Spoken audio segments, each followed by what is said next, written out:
थायरोकेयर के संस्थापक वेलुमणि कहते हैं, चाहे कोई सफलता की किसी भी हद तक क्यों न पहुंचे, जमीन से जुड़े रहना जरूरी है। जब आप आसमान छुएं, शांत रहें, मितव्ययी बने, विनम्र रहें। अमीर और मशहूर सम्मान पाते हैं, कीमती और महंगी गाड़ियों से कृत्रिम नशा मिलता है, लेकिन ओला उबर से आपको निश्चित रूप से शांति मिलती है। दिखावे से ज्यादा सादगी को महत्व दें। सुतांजलि वर्ष 8 अंक 12 मार्च 2025।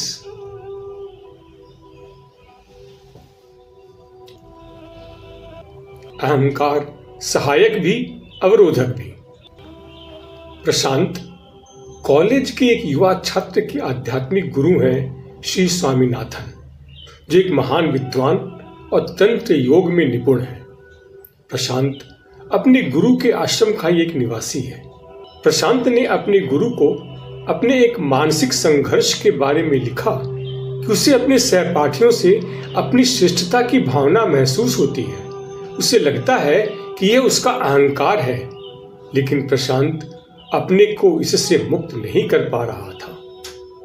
उसके गुरु ने जवाब दिया, इस भावना को बनाए रखो। अपने सहपाठियों पर श्रेष्ठता की गरिमापूर्ण भावना रखने में कुछ भी गलत नहीं है, बशर्ते तुम अपने मन में उच्च आदर्शों को बनाए रखो। यह भावना तुम्हें एक महान जीवन के लिए जागृत करता रहेगा। यह भावना तुम्हें तुम्हारे सहपाठियों के स्तर तक गिरने से रोकेगा और उन सभी हानिकारक आदतों और मूर्खतापूर्ण चीजों से फंसने से रोकेगा जो वे करते हैं। अपनी स्नातकोत्तर की पढ़ाई पूरी करने के बाद प्रशांत आश्रम में अपने गुरु से मिलने पहुंचा।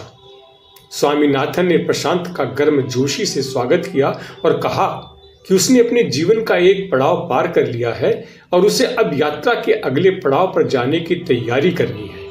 प्रशांत ने बताया कि यही समझने और उनका सही मार्गदर्शन प्राप्त करने वह उनके पास आया है। स्वामीनाथन कुछ देर मौन रहने के पश्चात बोले, तुम्हारा आध्यात्मिक झुकाव बहुत प्रबल है और तुम आध्यात्मिक आदर्शों के प्रति खुले हो। तुम्हारे सामने 2 विकल्प हैं। पहला, तुम नौकरी कर सकते हो, विवाह कर सकते हो और गीता में बताए गए मार्ग के अनुसार अपना जीवन व्यतीत कर सकते हो। अपने काम में ईमानदारी और कुशल बने रहो, धन कमाओ, लेकिन निस्वार्थ भाव से अपने परिवार और समाज के गरीबों और जरूरतमंदों की मदद करो। एक गृहस्थ के रूप में अपनी सभी जिम्मेदारियों को ईमानदारी से पूरा करो। अपने काम के दौरान जो भी सुख, आराम या विलासिता तुम्हें मिले उसका आनंद लो, लेकिन इन सुखों को लालच में न बदलने दो। दूसरों के साथ अपने रिश्ते में दयालु, परोपकारी और क्षमाशील बनो। निरंतर ईश्वर को याद करो और अपने सभी कार्य, जीवन और कर्म ईश्वर को समर्पित करो। लेकिन दूसरा, अगर तुमको लगता है कि तुम इसके लिए तैयार हो, तो इस चरण को छोड़ आश्रम में पूर्ण आध्यात्मिक जीवन के लिए शामिल हो जाओ। लेकिन अगर तुम इसके लिए तैयार हो, तब मुझे अपने गुरु से तुम्हारे बारे में पूछना होगा। लेकिन कोई भी निर्णय लेने से पहले इन विकल्पों पर ध्यानपूर्वक विचार कर लो। प्रशांत ने गुरु की बातें ध्यान से सुनी। विचार मग्न मौन रहने के बाद उसने कहा, लेकिन मेरा सांसारिक जीवन में कोई झुकाव नहीं है। मैं इस आश्रम में शामिल होना चाहता हूं और अपने गुरु के मार्ग पर चलना चाहता हूं। स्वामीनाथन ने मुस्कुराते हुए कहा, जल्दीबाजी में कोई निर्णय न लो। तुम यहाँ के शांत वातावरण में कुछ दिन रहो, इससे तुम्हारा मन भी शांत होगा। मैंने जो कहा उस पर चिंतन मनन करो। ईश्वर से प्रार्थना करो कि तुम्हें ईश्वर की इच्छा के अनुरूप सही विकल्प चुनने में सहायता मिले। प्रशांत ने अगला दिन लगभग पूरी तरह से चिंतन में बिताया। तत्पश्चात उसने अपने गुरु से निश्चय के साथ कहा, सर, मुझे गहराई से लगता है कि आपने जो रास्ता चुना है वही मेरे लिए सही रास्ता है। मुझे वैवाहिक शादीशुदा जीवन में कोई दिलचस्पी नहीं है। स्वामीनाथन ने कहा, अब जब तुम इसके लिए अंदर से तैयार हो, मैं अपने गुरु से बात करूंगा। 1 हफ्ते बाद प्रशांत को अपने गुरु से एक पत्र मिला तो उसने बड़ी उम्मीद और चिंता के साथ पत्र खोला। पत्र में स्वामीनाथन ने सूचना दी थी कि गुरु ने उसकी चयन को मंजूरी दे दी है। प्रशांत के माता पिता महान आत्मा वाले थे। उन्होंने प्रशांत की आत्मा के चयन को मंजूरी दी और उसे जाने दिया। आश्रम में आने के कुछ महीने बाद एक दिन स्वामीनाथन ने अपने शिष्य से कहा, प्रशांत, यहाँ तुम्हारा पहला आंतरिक कार्य अपनी चेतना से श्रेष्ठता की भावना को खत्म करना है। इसका एक भी निशान वहां नहीं रहना चाहिए। प्रशांत हैरान था क्योंकि यह उसके गुरु द्वारा कही गई बातों के विपरीत था। लेकिन सर, जब मैं कॉलेज में था तब आपने मुझे अपनी श्रेष्ठता की भावनाओं को बनाए रखने के लिए कहा था।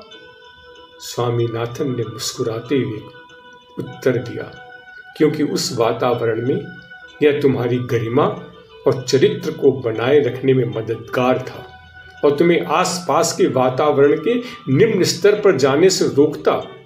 लेकिन अब तुम एक बिल्कुल अलग अवस्था में प्रवेश कर चुके हो। तुम आध्यात्मिक पथ पर कदम रख चुके हो। इस पथ पर तुम्हें जो विकसित करना है वह सच्ची विनम्रता है, न कि श्रेष्ठता की भावना। यदि तुम श्रेष्ठता की भावनाओं को बनाए रखोगे तो यह केवल तुम्हारे अहंकार को बनाए रखेगा और तुम्हारी आध्यात्मिक प्रगति को अवरुद्ध करेगा। प्रशांत ने पूछा, क्या इसका मतलब यह है कि जो चीज एक स्तर पर सहायक है वह अन्य स्तर पर बाधा बन जाती है? बिल्कुल, स्वामीनाथन ने उत्तर दिया।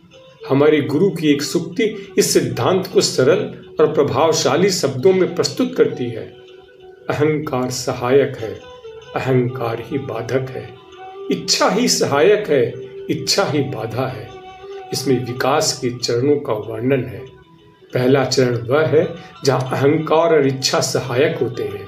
सभी आध्यात्मिक गुरुओं ने अहंकार और इच्छा के त्याग का उपदेश दिया, लेकिन यह नहीं पहचाना जाता कि यह सलाह केवल दूसरे चरण में आध्यात्मिक साधकों पर लागू होती है और इसे पूरी मानवता के लिए एक नियम या सिद्धांत के रूप में प्रचारित नहीं किया जा सकता है, क्योंकि मानवता का एक बड़ा हिस्सा अभी भी पहले चरण में जहां अहंकार और इच्छा सहायक है।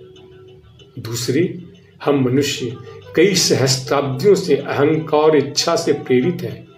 आध्यात्मिक गुरुओं के कहने से एक झटके में और अचानक इच्छा का त्याग करना आसान नहीं है, क्योंकि अहंकार और इच्छा के सभी सहस्त्राब्द संस्कार हमारे भीतर हैं, अवचेतन में अंतर्निहित हैं। उन्हें पहले व्यक्ति के प्रगतिशील विकास के लिए इस्तेमाल किया जाना चाहिए और फिर एक सचेत और आंतरिक अनुशासन के माध्यम से समाप्त किया जाना चाहिए। व्यक्ति को पहले चरण से क्रमबद्ध तरीके से दूसरे चरण में लाने के बाद ही अहंकार का त्याग संभव है।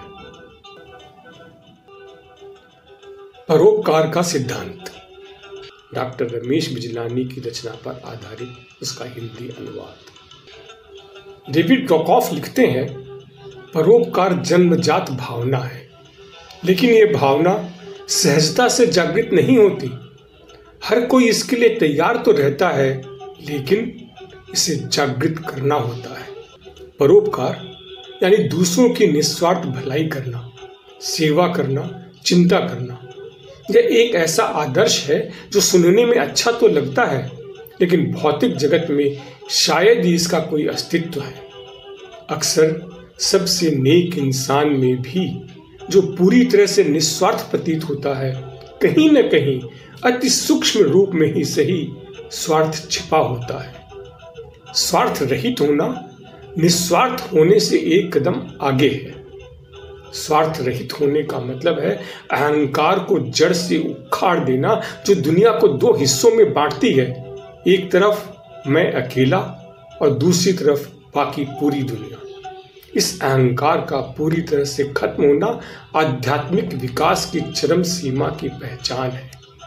स्वार्थ इस बुनियादी तथ्य पर आधारित है कि मैं जीना चाहता हूँ, लेकिन मैं हर तरफ अन्य अनंत विविध जीवों से घिरा हुआ हूँ और वे भी जीना चाहते हैं। दूसरों के जीने की इच्छा मेरे अस्तित्व के साथ संघर्ष में हो सकती है। मानव मन को पूर्ण स्वार्थी जीवन में कम से कम 3 चीजें दोषपूर्ण लगती हैं।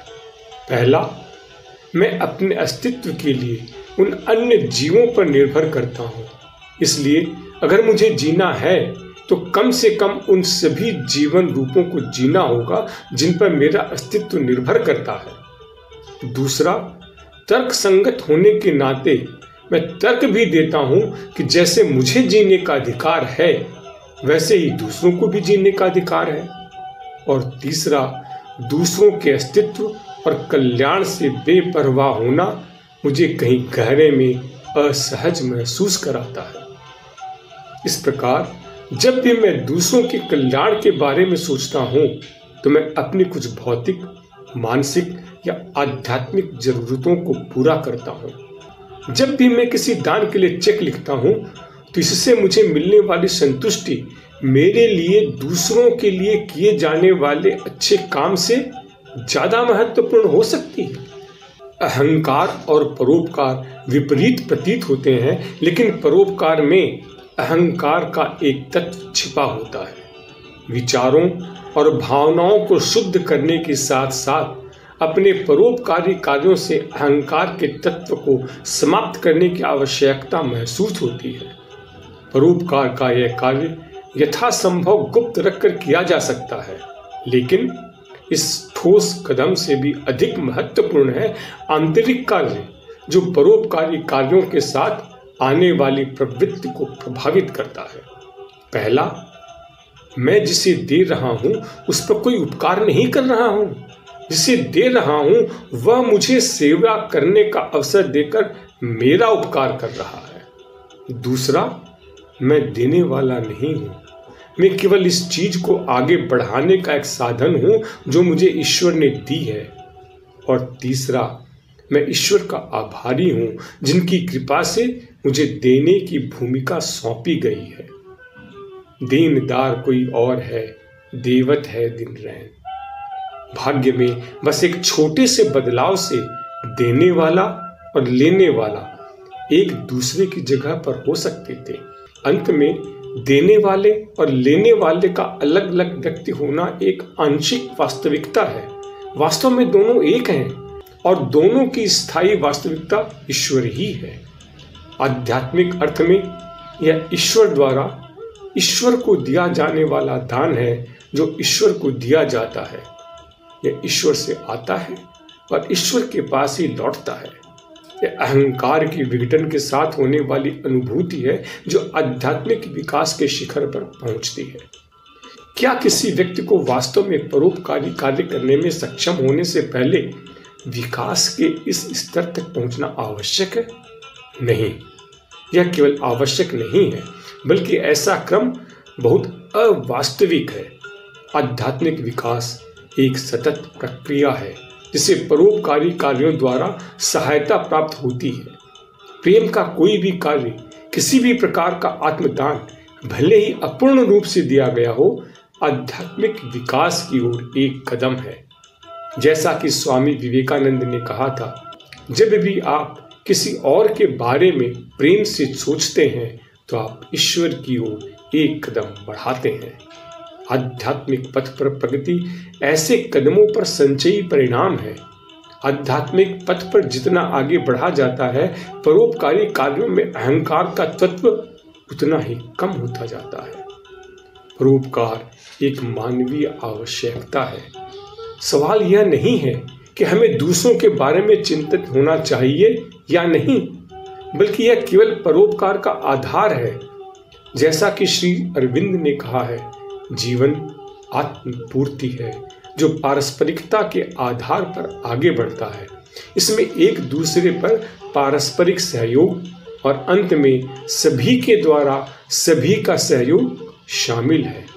अहम प्रश्न यह है कि क्या यह सहयोग अहंकार के निम्न स्तर यानी संघर्ष, घर्षण और टकराव के साथ किया जाएगा या क्या यह हमारे अपने अस्तित्व के उस उच्च स्तर यानी सामंजस्य, मुक्त पारस्परिकता और एकता के साधन द्वारा किया जाएगा? हमारा चुनाव ही यह सिद्ध करेगा कि हम दानव बन रहे हैं या मानव। लाइक करें, सब्सक्राइब करें, परिचितों से शेयर करें, अपने सुझाव ऑनलाइन दें।